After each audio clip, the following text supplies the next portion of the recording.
So, as y'all see,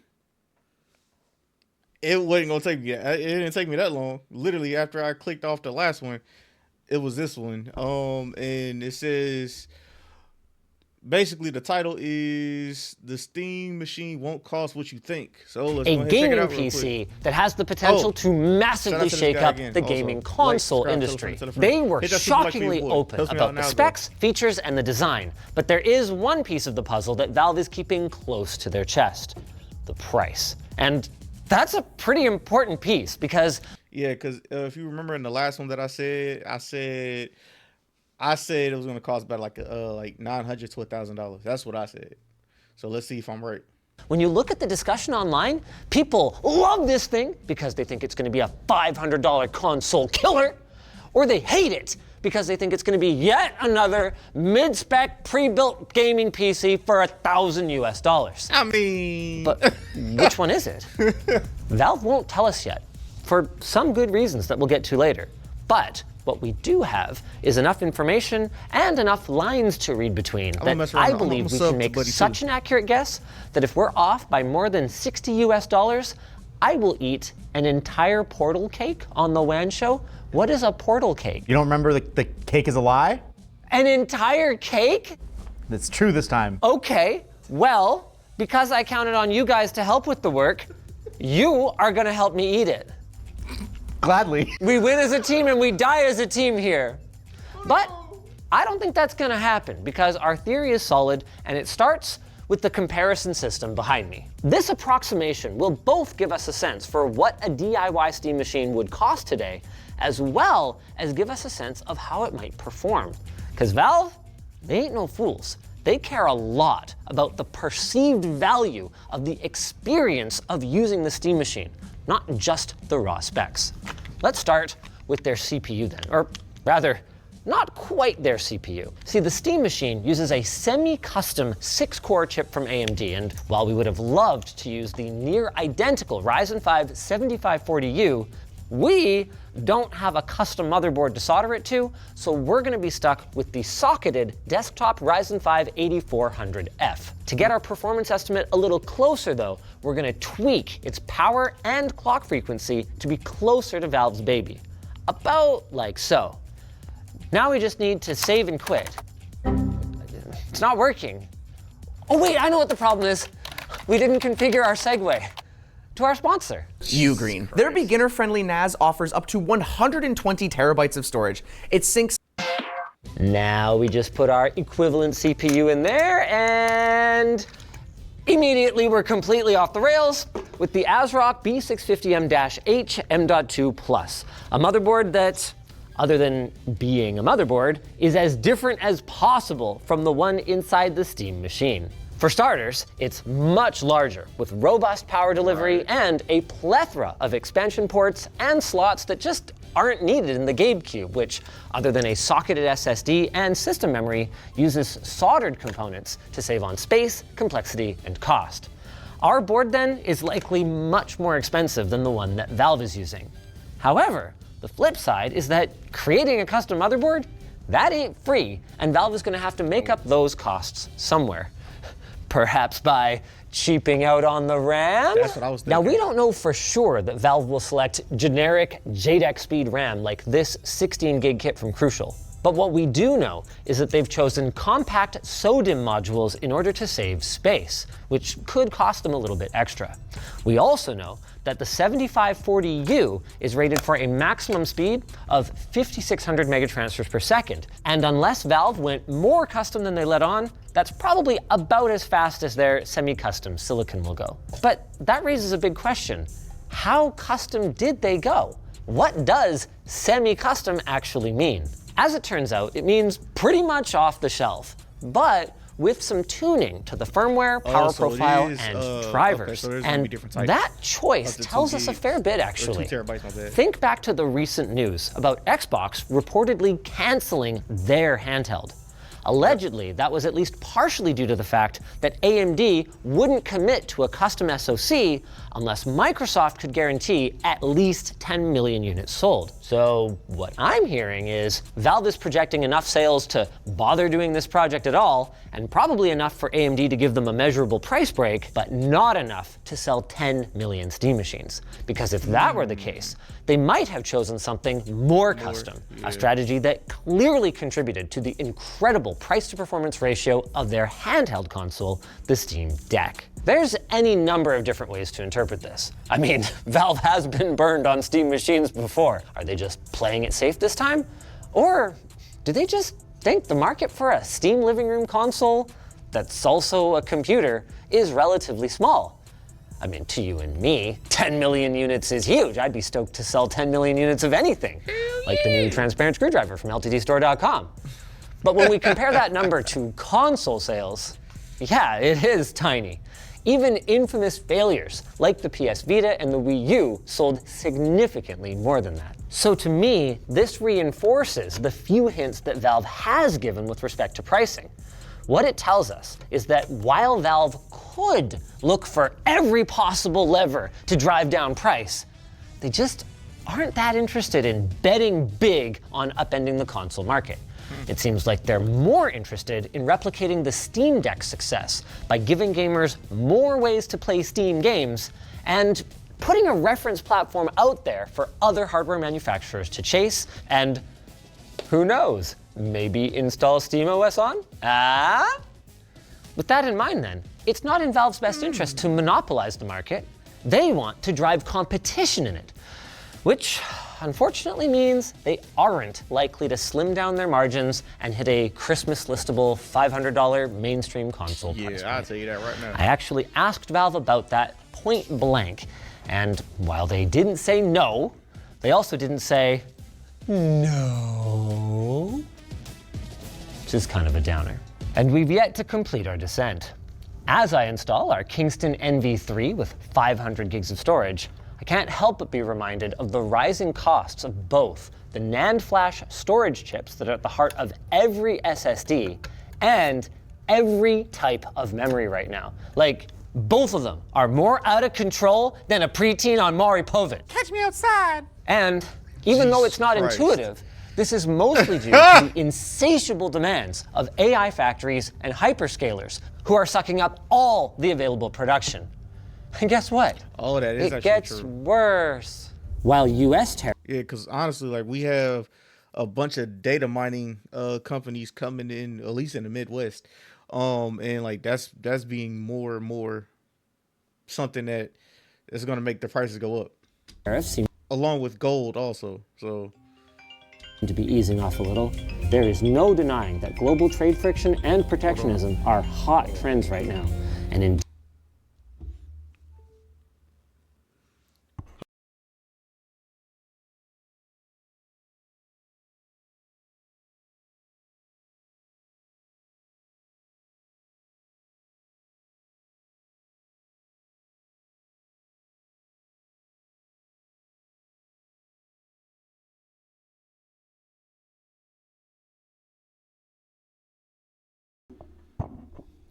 and I'm back.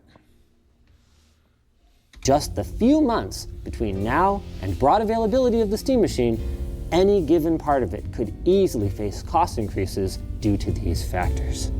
Rounding out our test bench, we've got an AMD stock cooler, since we're going to be limiting our CPU to 30 watts anyway, and powering it, this Seasonic Focus GX 550. Not because the Steam machine will have a 550 watt power supply, but because where the heck am I supposed to find a desktop power supply that is both high quality and also 300 watts? Now it's time to talk about what is arguably the most important piece of any gaming PC, the GPU. What we know is that the Steam machine will have a semi-custom AMD RDNA 3 GPU. We know it will consume the lion's only share 8 of the gigs. system's power, and we know that it will come with 8 gigabytes of dedicated GDDR6 VRAM. That actually lines up pretty closely with another product in AMD's lineup, the Radeon RX 7600M. Sadly though, the M, once again, stands for mobile. So we couldn't find that GPU in a form factor that we could plug into a regular desktop. So once again, we need to look for the closest equivalent. This could be a problem. The most obvious choice would, of course, be the full-sized RX 7600, right? I mean, it's got the same dang numbers in the product name, so it must perform the dang same then, right? Wrong! It is much faster in most benchmarks. And if we want a GPU with similar performance, we end up with the RX 6600. But that is a full generation older, which means that it might not have the best support for AMD's latest features, and depending on the games we run and how much ray traced lighting they use, its performance profile is not going to be the same either. But what it does have is the same CU count and very similar boost clocks, and even the power rating is very similar. So I guess we go with this. Which brings us to pricing. David, where are we at? I would tell you that, but we're not done yet. You fell victim to one of the classic PC comparison blunders. Oh. You don't have a controller, but the Steam machine will come with a pretty fancy one.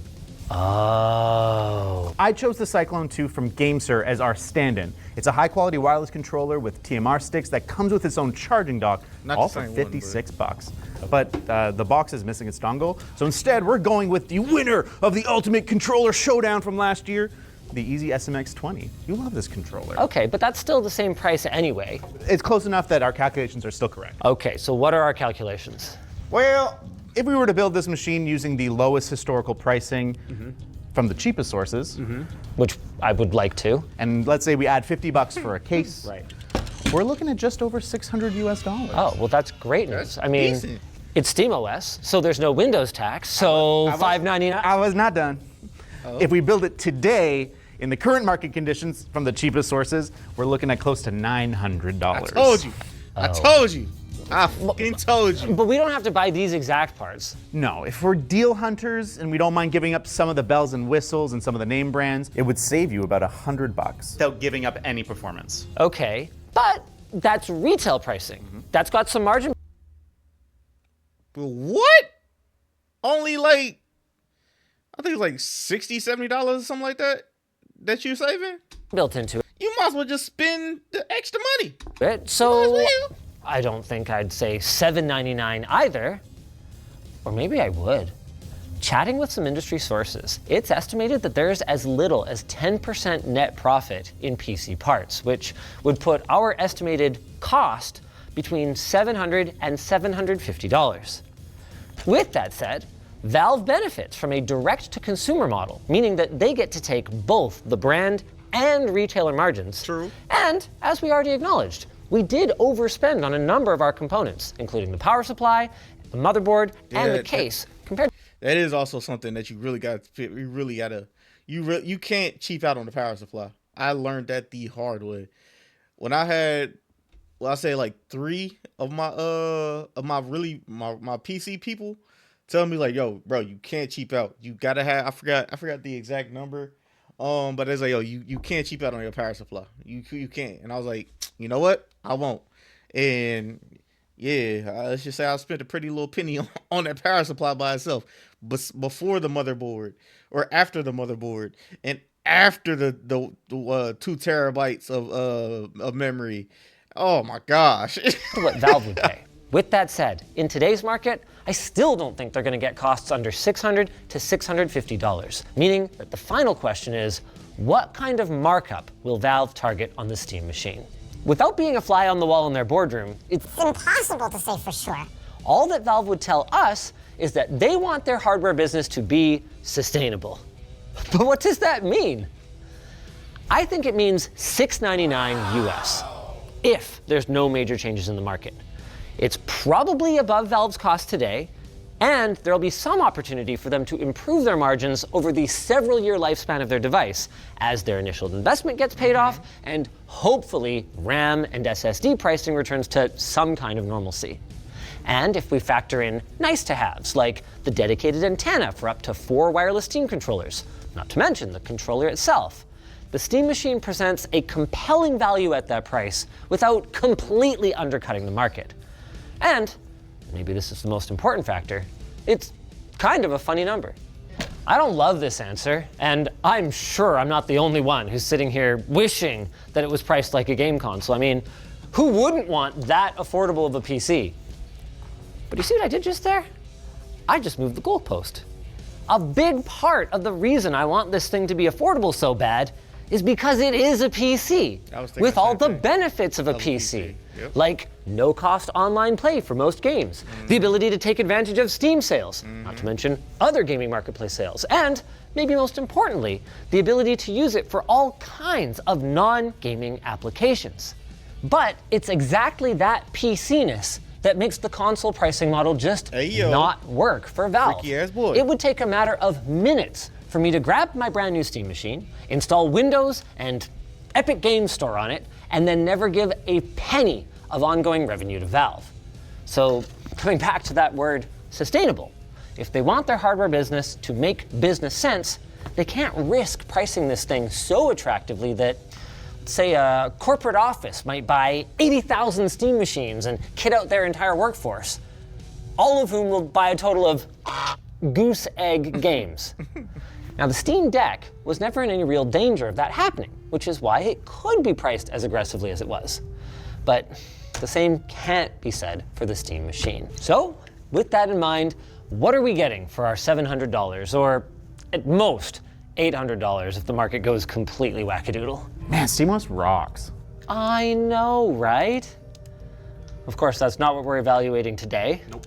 Today we're looking at the performance. So we'll start up by firing up Hades 2. You're only getting like 200 to 300 frames, Linus. That's kind of embarrassing. Okay, well, we always knew that games like this were gonna play just fine on the Steam machine. What we really care about is how something more challenging is gonna run. And our plan was to go with the game that seems poised to win Game of the Year, Expedition 33, but unfortunately, it's running in the Steam Deck profile with no way for us to reconfigure it on SteamOS right now. So, Cyberpunk, I guess.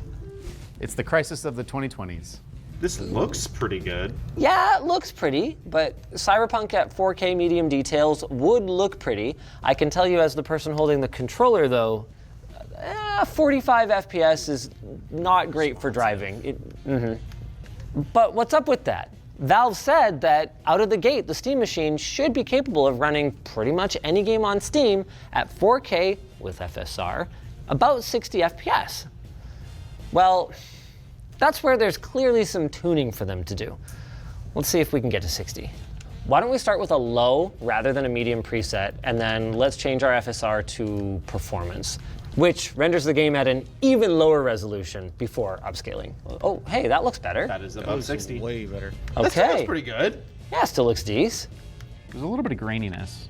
I mean, there's always a little bit of graininess in Cyberpunk. Yeah, that's true. You crank it, it's just kind of like a gritty, grainy style. Yeah, that was on purpose, right? Yeah, yeah, Yeah. Night City. This is very good. It's not the highest I've ever seen Cyberpunk look, but if you have complaints about this, you're very picky. But who's to say that gamers shouldn't be discerning? While this looks fine in a vacuum, it's only as good as how it stacks up to the competition. How does it look next to, say, a PlayStation 5? What about second 4K display? Normally we'd have to have like multiple circuits to run two PCs, but the Steam machine is gonna be such a low-powered thing that we can have two TVs, a PlayStation, and a computer all in one. That's actually a pretty good point. The expectations for running something in your living room are a little bit different than, a dedicated battle station of a gaming PC. Being power efficient that's is a dope-ass definitely a setup. plus. We're not in quite the That was same a dope spot, but this is setup. enough to give us an idea of how these systems will compare, both in terms of performance and in terms of image quality. It's funny, I think I'm actually running a touch sharper than you. Way sharper. I think I have better lighting. Your and lighting details are better is on mine. definitely better. But if I were to pick one, I actually think I would pick that. I was gonna say I'd probably pick the PlayStation. Interesting. You're in performance mode right now, right? Yes. Which means you're getting about 60 FPS, which is about the same as what I'm getting. Either way though, there's no clear winner, there's no obvious winner, which tells us that as long as they're reasonably within range of a PlayStation 5 on price, they're reasonably within range on performance. 100%. Here, do you want to try? Yeah. We'll just Your inputs feel looser just because of the V-Sync. Also, that's a better controller than this, I'm sorry. The joysticks anyway. Yeah. The joysticks. The triggers on the DualSense are so cool. Yeah, now that I'm on the PlayStation 5, my level of detail at a distance is, man, no, I don't know, actually. LOD might be similar. It's the lighting. Yeah. It's the lighting that makes a huge difference on the PlayStation. The nice thing about the Steam Deck is because it's a PC, you can tweak it to have the settings you want. That's so true. I That is find true. everyone's a little bit more sensitive to different settings appearing in their graphics. And so having control over that's really nice. Like you might not worry that much about jaggy, so then you can put that headroom somewhere else. On PlayStation, it's either 60 or 30, baby. That's your choice. Yeah, like if you sit farther from your TV, you could run that at 1080p if you really wanted to. Totally. So bottom line, Valve clearly has a couple of little details to polish up, but they have a few months to do it, and $900. they've also made it very clear So that they feel basically- there is more juice to be squeezed from I'll the say I was hardware kinda right. from a performance standpoint as About like well, 900 with to their 1,000. custom drivers for AMD Radeon cards, not to mention deep integration with We gonna SteamOS, find out, though. which we can't count on until we get the real Steam machine in our hands, not this Frankenstein's monster. But even based on what we've seen so far, at this performance level, at this price, with this level of flexibility, not to mention that it's really small and damn near dead silent, I think it looks like a pretty compelling value. And according to Valve, the market for this box might be bigger than you would think. They estimate that the Steam machine will be more powerful than what 70% of Steam users currently have. That doesn't necessarily translate to something that 70% of users would be interested in purchasing, but it does mean that it's almost certain that the Steam machine will find an audience, even if it does cost more than we estimate. I just hope that it doesn't cost too much. Or if it does cost too much, I hope it doesn't succeed too much, because I'd love for Valve to just say, oh, we didn't sell enough of these. You know what, screw it. Let's just upend the living room console. Not to mention the entry-level workstation space. Like, look at the way the Steam Deck seems to have lit a fire under Nintendo's lethargic butt. I love Valve as a disruptor. And I also love our sponsor. But that's what honestly all the big corporations need. Because Nintendo has pissed me off for years, and it's pissed plenty of people off for years. But that's neither here nor there. Love each and every last one of y'all, man. Please hit that like, hit that subscribe. If you have any questions about this, I will leave this channel in the description below. In the original video. Also, if you have anything for me, just let me know in the description below. Love each and every last one of y'all, man. HPP Mufasa out. Peace. Hit that like, hit that super hype. Helps me out in the algo. Love each and every last one of y'all. I'm out.